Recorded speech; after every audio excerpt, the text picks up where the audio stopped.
Nous allons encore parler du quotidien, et plus spécialement de la rupture du quotidien qui correspond à des vacances et de la restructuration du quotidien qui correspond à une nouvelle vie, à la réajustement du quotidien qui correspond au changement d'activité, entre l'équilibre de vie personnelle et vie professionnelle et les grands challenges qu'on se donne au quotidien, le zéro déchet, le véganisme, l'écolo life, la high-tech life et ainsi de suite. On va essayer de mettre un petit peu de sens et puis surtout essayer de comprendre pourquoi le quotidien est tellement essentiel, tellement important dans nos vies. Alors, tout simplement déjà, pour une raison simple que vous aurez tous remarqué, c'est que nous sommes incarnés, nous sommes dans un corps. En fait, on a l'impression que ce corps, c'est ça, tout simplement, voilà ça. Et en fait, on se trompe. Ce corps, ce n'est pas que ça. Ce corps, c'est notre maison, notre placard, notre frigidaire, nos relations, notre manière de parler, notre manière d'organiser notre temps.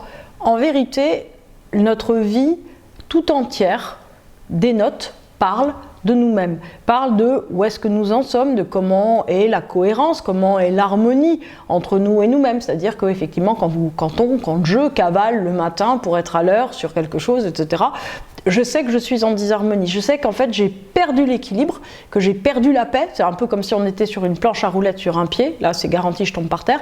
Donc, qu'est-ce qui se passe? Effectivement, on est en disharmonie et à ce moment-là, il y a une rupture d'équilibre et le quotidien s'emballe comme si c'était une puissance autonome et non pas un contenant. Vous voyez, une puissance autonome qui fait que tout à coup, il y a une espèce d'emballement tellement important qu'on n'a plus les rênes et qu'on ne voit plus où ça va.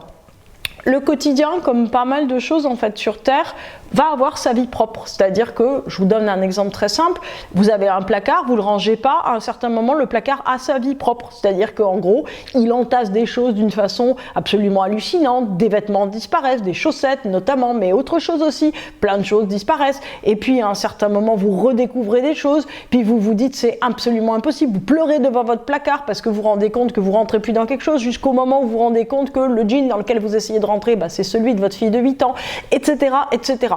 C'est-à-dire que, d'une certaine manière, le quotidien va prendre son autonomie, c'est une espèce de puissance, c'est une espèce de force, et non pas un contenant. Donc quand on fait des to-do list, c'est bien mignon, mais c'est un peu comme si, en gros, vous aviez une douzaine de dragons absolument, plein d'entrain pour faire une fête, vous voyez, et que vous me disiez, je vais faire une to-do list, ça va beaucoup aider. Pas sûr, en fait, que ça va beaucoup aider. C'est-à-dire qu'il faut vraiment comprendre que nous externalisons, alors c'est un mot barbare, mais en fait nous prenons une énergie qui est à l'intérieur de nous, nous la projetons à l'extérieur et nous la récupérons sous forme de placard, sous forme de frigidaire à organiser, sous forme de courses dans lesquelles on oublie des choses, etc. Donc en fait, tout dans votre vie, très exactement, va parler de où est-ce que vous en êtes en termes d'harmonisation par rapport à votre personnalité. Le monde extérieur, notamment votre quotidien, n'est pas un contenant, c'est vous, c'est votre corps.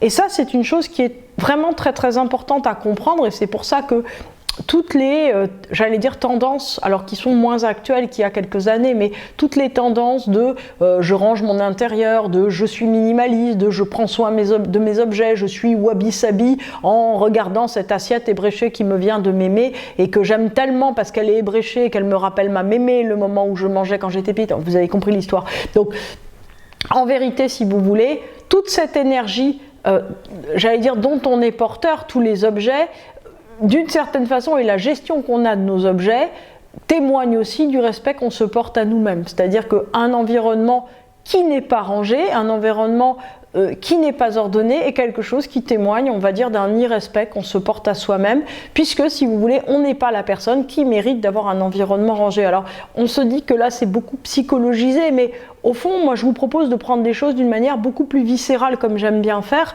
c'est-à-dire qu'il n'y a pas de différence entre vous et votre environnement. Vous êtes votre environnement, vous êtes ce que vous faites. Et c'est intéressant parce que alors c'est super bien de faire du développement sur soi et voilà, du travail sur soi et de la réflexion sur soi, mais contentez-vous d'observer d'observer ce qu'il y a autour de vous. Regardez votre garde-robe, regardez la gestion de vos heures, regardez comment, j'allais dire, vous perdez votre temps, et parce qu'on le perd tous. Et c'est important, si vous voulez, d'arriver à comprendre que, effectivement, donc ce quotidien va déjà parler de nous. Je regarde mes notes quand même un peu pour voir si je suis hors sujet. Oui, complètement. Bon, c'est pas très grave. Bon, ok.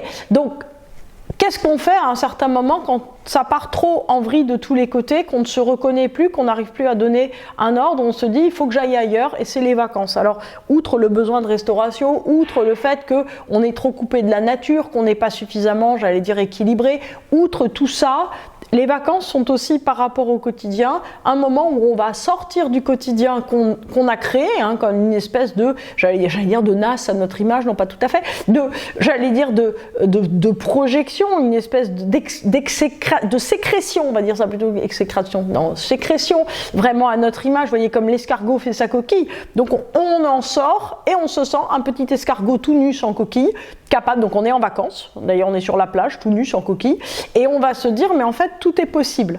Et c'est ça qui est très intéressant, c'est le moment où on se dit, parce qu'on est ailleurs, parce qu'on est en train de camper, et on se dit mais j'ai pas besoin de tout ça, mais tout ça ne tient pas debout. En général, malheureusement, la force en fait de régénération qu'on a en vacances, la force de se dire mais attends, en fait ça, ce quotidien c'est plus tout à fait moi, on la perd quand on retourne dans notre quotidien parce qu'on se retrouve réhappé, on va dire, par quelque chose qui en fait nous réembobine, j'ai envie de dire, nous reprend dans son orbe pour nous réinscrire, on va dire, dans des histoires qu'on a déjà écrites.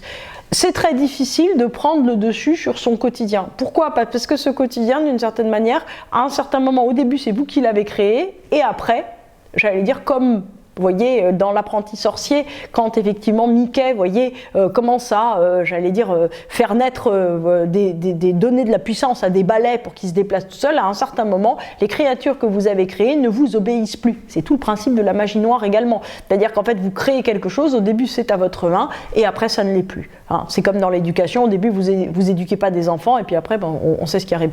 Donc en fait, si vous voulez, chaque fois, on est dans cette même logique. Dans la logique de comprendre que on crée quelque chose, puis ça prend son autonomie et après ça devient très très difficile à gérer. Donc être en vacances permet cette rupture qui vous permet de comprendre que vous avez créé quelque chose mais que vous auriez pu créer complètement autre chose. Voilà.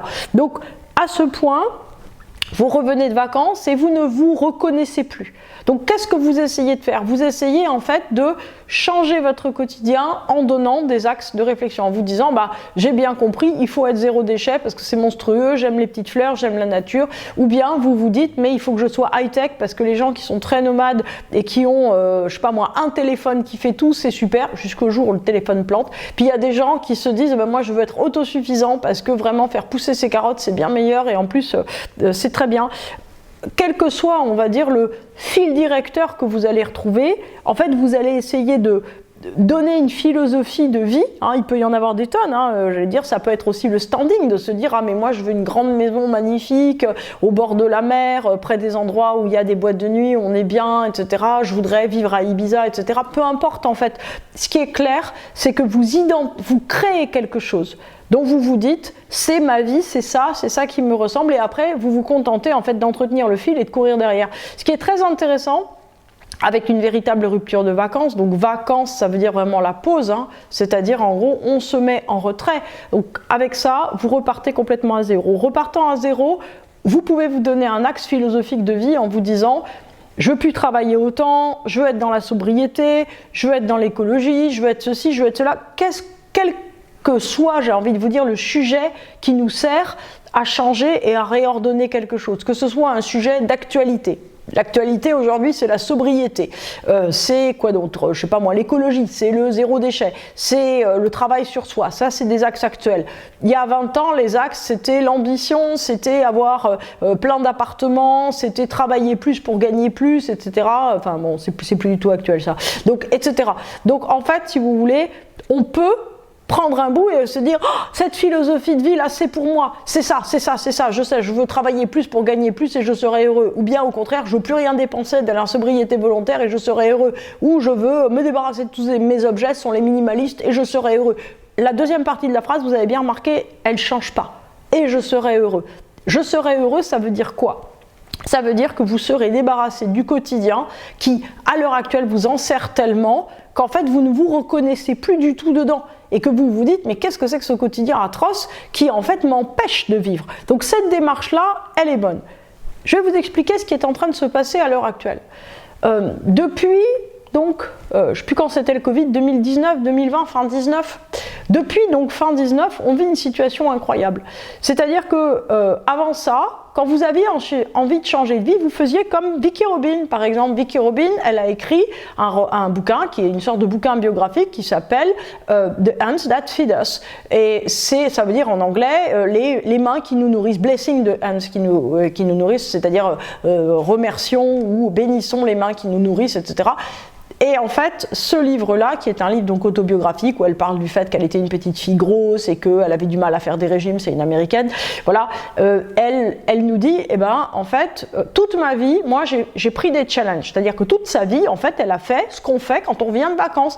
Elle s'est dit, eh ben, 1 an sans prendre l'avion, eh bien, 1 an en étant au régime vegan, 1 an en étant à décider de dépenser le moins possible, 1 an à faire ceci ou cela. Chaque fois, elle a tenu des challenges. Ces challenges l'ont, d'une certaine manière, lui ont fait comprendre que le quotidien était une puissance et que l'enjeu pour elle était d'arriver à manier cette puissance au lieu d'être manié par cette puissance qu'on cherche tous à travers nos mini-essais.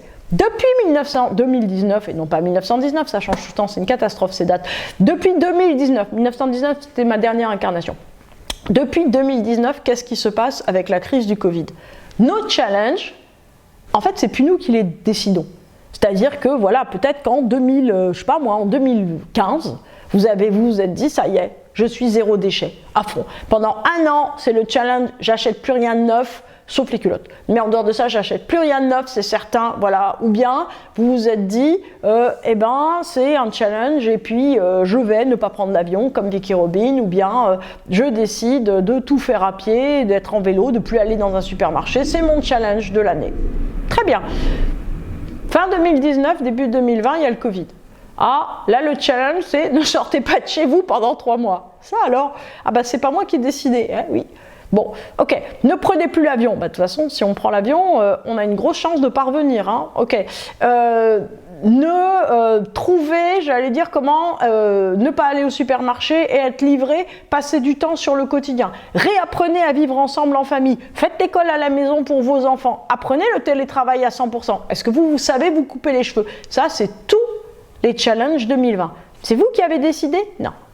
Planétairement, c'est quelque chose qui s'est décidé. Et là, on continue. Après 2020, qu'est-ce qui s'est passé? Il s'est passé la fin du Covid, c'est-à-dire est-ce que en gros vous êtes pour le vaccin, contre le vaccin, est-ce que vous êtes les pros ou les contras et ainsi de suite? Est-ce qu'on s'entretue tous ensemble à se dire on est sur cette position, sur là, etc. Donc après qu'on ait fini avec notre affaire Dreyfus de vaccin, donc c'était un peu restauré par rapport à 1890, l'affaire Dreyfus. Vous savez, l'affaire Dreyfus, c'était l'histoire où il y avait un homme qui avait tué un autre homme, je crois, et puis il y avait les pro-juifs, les anti-juifs, etc. C'était compliqué. Bon, c'est pareil avec le vaccin, tout le monde a raison, en fin de compte, on ne sait absolument pas quoi penser. Qu'est-ce qui se passe après? Après, il y a un challenge qui arrive. Le challenge d'après, c'est il y a des variants, mais est-ce qu'il faut sortir, pas sortir? Est-ce qu'on joue avec le système en se disant mais attends, là, ça me fait 3 semaines d'arrêt si je suis qu'à contact 3 semaines de suite. Comment je fais? Non, mais moi je suis très honnête, je le fais pas. Ah oui, mais si je vais contaminer les autres et ainsi de suite, qu'est-ce qui est dangereux, qu'est-ce qui n'est pas dangereux? Donc en fait, on joue après à la gestion des directives. Ensuite de ça, on se dit, ah, mais est-ce que ça ne serait pas l'occasion de réfléchir et de changer de vie? Le télétravail, c'est-à-dire que tous les outils qui nous ont été donnés par le Covid, on se dit, est-ce que ce n'est pas en train de me guider vers une autre vie? Et là, on arrive dans une nouvelle période très amusante, qui est une période d'inflation, de crise énergétique. Donc là, on va jouer à dépenser moins d'argent, on va jouer à la sobriété volontaire, probablement on va jouer cet hiver aux coupures électriques. Alors vous me direz, on est très très privilégiés en France, puisque nous, les coupures électriques, on ne connaît pas, les coupures d'eau, on ne connaît pas. On a joué aussi à la canicule, enfin qui n'est pas une canicule, on a joué au réchauffement climatique. Ce qui est très intéressant, si vous voulez, c'est que aujourd'hui, on est vraiment dans quelque chose où donc ce quotidien qui avait d'une certaine manière pris son autonomie pour nous faire une espèce de cadre très fixe qui était notre vie, avant, on essayait de le casser régulièrement pour être nous-mêmes. Aujourd'hui, ça nous est imposé de l'extérieur et en fait, on est censé se diriger par rapport à ça pour trouver quoi? et c'est justement là où je veux vous amener, pour trouver d'une certaine manière de quoi on dépend, qu'est-ce qui est vraiment important, c'est-à-dire que c'est la même chose, le même challenge, mais un pas plus loin. C'est-à-dire que maintenant, en fait, les choses sérieuses commencent. On n'est plus là pour jouer. On est là, en fait, pour se dire, qu'est-ce qui est vraiment important pour moi, avec quoi je peux tenir, qu'est-ce que je veux ou qu'est-ce que je ne veux pas, qu'est-ce qui est essentiel, et ainsi de suite. C'est-à-dire qu'on est là pour arriver à se positionner, j'allais dire, beaucoup plus justement par rapport à cette espèce de puissance totale qui est là dans le quotidien. Il ne va pas savoir, il va plus suffire, voyez, de ranger des éléments qui sont à votre main comme vous les voulez, mais de se dire, tiens, il y a un dimensionnement qui est complètement différent. Ceci nous amène à une chose essentielle, c'est que en janvier 2023, nous allons avoir l'entrée de Pluton dans le signe du Verseau. L'entrée de Pluton dans le signe du Verseau, ça va pas vouloir dire en fait qu'on va faire un métro sous-marin qui va mettre 10 minutes comme le souhaite Elon Musk pour aller des États-Unis à la France. C'est pas exactement ça. En fait, lorsque Pluton entre dans un signe, lorsqu'il a un ingre dans un signe, qu'est-ce qui se passe? En fait, il explose les valeurs, j'allais dire les valeurs probables ou les valeurs premières de ce signe. Lorsque Pluton est rentré en Cancer en 1939, ça a créé la Deuxième Guerre mondiale, c'est-à-dire que ça a explosé les nationalismes. Là, on a plein d'exemples comme ça, en fait, on a plein d'exemples pour tous les ingres de Pluton. Avec Pluton qui rentre en Verseau, ça va exploser quoi? Une mondialisation, un système d'échange, un espèce de système, j'allais dire, de disponibilité des ressources énergétiques, de disponibilité des choses. C'est-à-dire qu'on ne va pas forcément, comme me le disait une de mes élèves et amies, creuser pour racler les pommes de terre forcément à longueur de temps. Mais par contre, ce qui est certain, c'est qu'on va devoir devenir beaucoup plus, j'allais dire, mutable, beaucoup plus rapide sur notre ajustement dans le monde, et on ne va plus être capable en fait d'avoir des espèces de coques d'habitude qui nous permettent de fonctionner. C'est-à-dire que si vous avez j'allais dire une manière de vivre qui est votre manière préférable et que vous ne souhaitez pas en changer, il est fort probable que vous allez être obligé d'en changer. Si vous aimez arroser vos pots de fleurs, il est probable que vous ne puissiez pas continuer, et ainsi de suite. À nous de jouer.